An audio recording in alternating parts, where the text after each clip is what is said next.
Hello, it's time for another blog post or another video to go with a blog post, which is just to give you a few tips really to help you develop comfort really in your hands. When a lot of people play, what they find is that they start to experience pain or discomfort or fatigue, and there's all sorts of reasons for this, and a lot of it comes down to tension. So this is just a few things that you can try out and a few tips that you really want to start incorporating into your playing, your practice, your exercises, all of that. So the first one is a very basic one really. It's just to practice the whole Featherlike Touch approach, as I like to call it. A lot of people, when they start playing, if they play a piece of music like Frere Jacques, for example, what they'll do is they'll do this.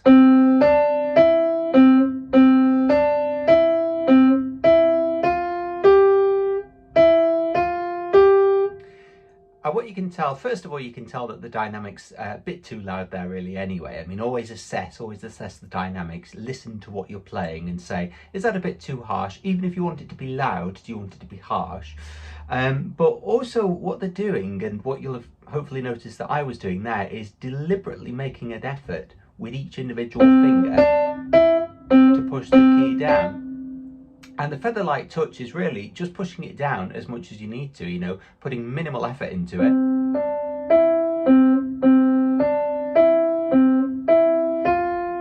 creating it's a much more consistent approach for a start. You know, it sounds much more even. You know, certain notes don't dominate, so it's much more even. And it's just much more pleasant, and obviously I'll be able to play that way for a lot longer. Now, if you do it on just a surface, so for example, if I didn't press the keys down, I don't want to hear any kind of percussive noises. So if I did it on there, for example, you can hopefully hear that on the video. I'm making a very deliberate bum, bum sound. But if I did it properly, I shouldn't be able to hear anything. And that's what you're trying to experience really. Similarly, as I did put on the blog, if you were to mute the videos and you know, the difference between me playing like this and playing loud, you shouldn't really see any difference in my hand. You shouldn't see a definite sort of stab at the keys just because I'm playing loud. You know, it's all very, very controlled. So the Featherlike Touch approach, that's a very, very essential thing, and really that's something you want to be incorporating straight away into your playing. The next thing is about pressing the keys and releasing the tension. So obviously it doesn't matter what dynamic you're playing this at, but obviously when you press the key down, as soon as that's gone down and that note is sounding, that's it. The note is going to sound for as long as you hold that key down. And what people often do is they'll press it and then they'll press into it really hard. You don't need to do that. Why would you do that? Sometimes, and this is very true of other musicians, guitarists for example, where they can manipulate the sound after they've made it. They might even do unnecessary movements, you know,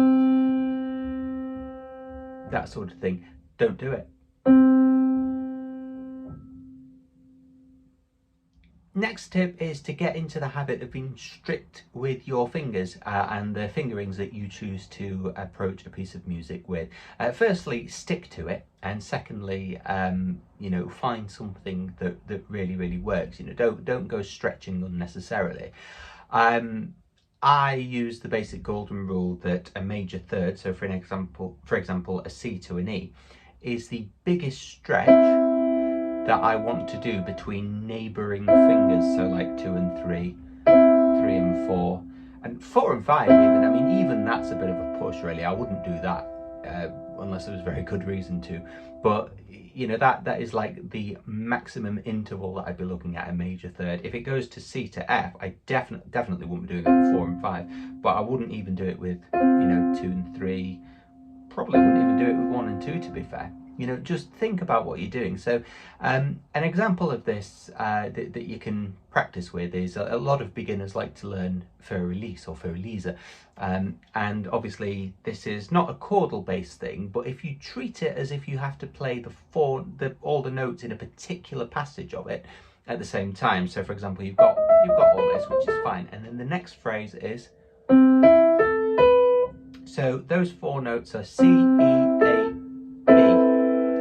So play them all together at the same time, if you can, and then just work out the fingering. So for example, I've already said that I'm happy with neighbouring fingers on a major third, a C and an E. So that's not a problem, but what some people tend to do is they sort of just go to what they think is logical. So for example, if you learn a C major chord with 1, 3 and 5 like that, then that's naturally their instinct to go 1, 3 and then stretch to there like that, or even stretch to 5 and then have to double up on the 5 on that note.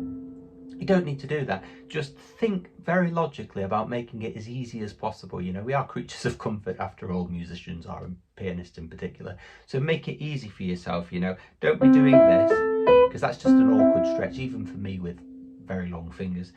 Make it as easy as possible. And if you really can't stretch without moving the wrist, then obviously the wrist is something to incorporate. I've written a whole blog post on that as well, and I'll just discuss that a little bit more in a second. But before I do, the other thing that you want to be doing, or another thing that you want to be doing, is familiarising yourself with scales and pentascales. Pentascales are good because they keep your hand kind of very disciplined in one sort of very firm location according to whatever key you're in. That one, for example, is E major. And the whole point of a scale or a pentascale is that they're teaching you not only finger movement and not only the notes appertaining to a particular key signature, but they're also helping you to learn the distance between the notes, really, between two notes, you know, semitones and tones, or major or minor seconds.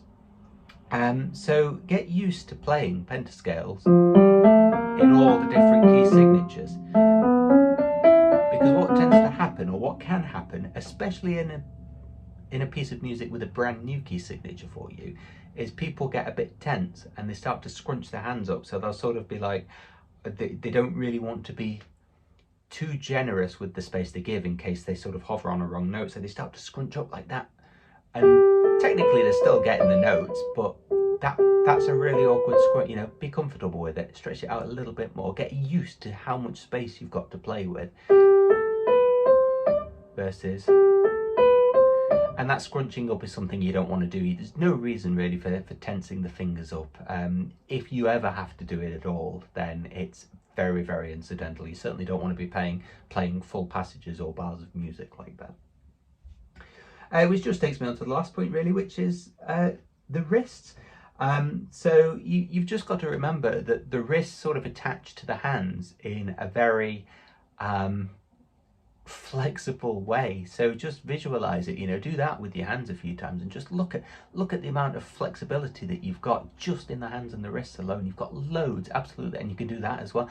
It's absolutely loads. So there's no reason to stay absolutely static. You can obviously play certain pieces of music, like, you know, things where you don't necessarily need to move your hand much. You could probably do like, you could do this without moving your hand much, or your wrist, should I say. You could do that without moving your hand at all.